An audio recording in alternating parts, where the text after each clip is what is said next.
আসসালামু আলাইকুম রহমতুল্লাহ। ওয়ালাইকুম আসসালাম রহমতুল্লাহ বরকাত। শেখ বাংলাদেশ থেকে বলছিলাম, রাজশাহী। আচ্ছা, শেখ, আমার বলেন। প্রশ্নটা হচ্ছে যে আমার এক দাদু, প্রতিবেশী তো, ওনার বড় একটা মেয়ে ছিল। উনি মারা গেছেন, ওনার ছেলে মেয়ে আছে। আর তারপরে ওনার ছেলে সন্তান ছিল, তিনিও কয়েকদিন আগে মারা গেছেন। অর্থাৎ ওনার দুইটা সন্তান, একটা ছেলে একটা মেয়ে, দুজনেই হুম, মারা গেছেন। কোনো সন্তান হুম, তার এখন যে বর্তমানে জীবিত নেই। শুধুমাত্র হুম। তাদের সন্তান সন্ততি অর্থাৎ নাতি নাতনি এখন জীবিত আছে, ছোট বাচ্চা তারা। এমন অবস্থায় তার সম্পত্তি কিভাবে বন্টন করা হবে, কে কিরকম ভাবে পাবে? সম্পত্তির ফারায়েজ কোন আলেমের কাছে গিয়ে ফারাইজ লিখে নেবেন।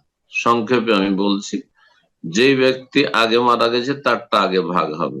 ওই মেয়ে যদি আগে মারা গিয়ে থাকে, যখন মারা যায় তার বাপ বেঁচে ছিল, মা বেঁচে ছিল, বাপ মাও পাবে। আর তার ছেলে মেয়ে ছিল, তারা পাবে। আর ছেলে মেয়েগুলো যে মারা গেছে, তখন তাদের ধন সম্পদ গুলি তাদের ভাগে আসার পরে তারপরে তাদের ছেলে মেয়েরা পাবে। এ মাসলাকে ফারাইজের কিতাব মোনাসাখা বলা হয়। ফারাইজের জন্য কাগজে কলম নিয়ে বসতে হবে, এইরকম অনলাইনে নয়। জি, তবে সংক্ষেপে বলে দেব তরিকা পদ্ধতিটা। জি। আসসালামু আলাইকুম। ওয়ালাইকুম আসসালাম রহমতুল্লাহ বরকাত।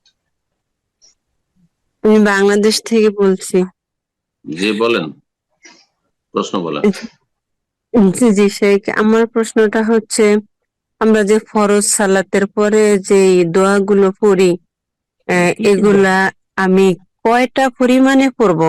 আমি আপনার একটা আলোচনা থেকে শুনছি যে প্রায় 10টার মতো। আর বাংলাদেশের একজন বড় বক্তা, আসাদুল্লাহ আল গালিব সাহেব, তার একটা সালাতের বইতে আমি পাইছি প্রায় 16টার মতো। তো জি, জি, জি, এখন আছে জি, যতগুলি আছে, সহি সহি যদি থাকে তো বলুন। কিছু জয়ীফ আছে তার মধ্যে, জয়ীফ গুলো বাদ দিয়ে দিবেন। জি, থাকলে এখন যত জি কি সাহেব, পারেন সবগুলি পড়তে পারলে আরো ভালো। জি। এখন আবার রাহে বেলাতে আবার অনেকগুলা, এখন আমি তো দ্বিধাদ্বন্দ্বে আছি যে আমি কি আসলে রাহে, কতটুকু, কি মানে রাহে কি? রাহে বেলায়েত একটা বই, ওই যে খন্দকার আব্দুল্লাহ জাহাঙ্গীর সাহেব লিখেছেন, জি, সেটা তো অনেক। তো দেখতে হবে, এখন আমি জানার নাই। এত বই থেকে জানার নাই। জয়ীফ জয়ীফ থাকতে পারে, হিসনুল মুসলিমে কিছু জয়ীফ দোয়া আছে, দুর্বল দোয়া আছে, তো ওতেও থাকতে পারে।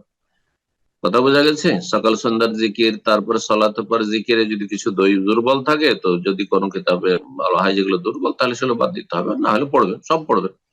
সহি হলে সবই পড়বে। জি।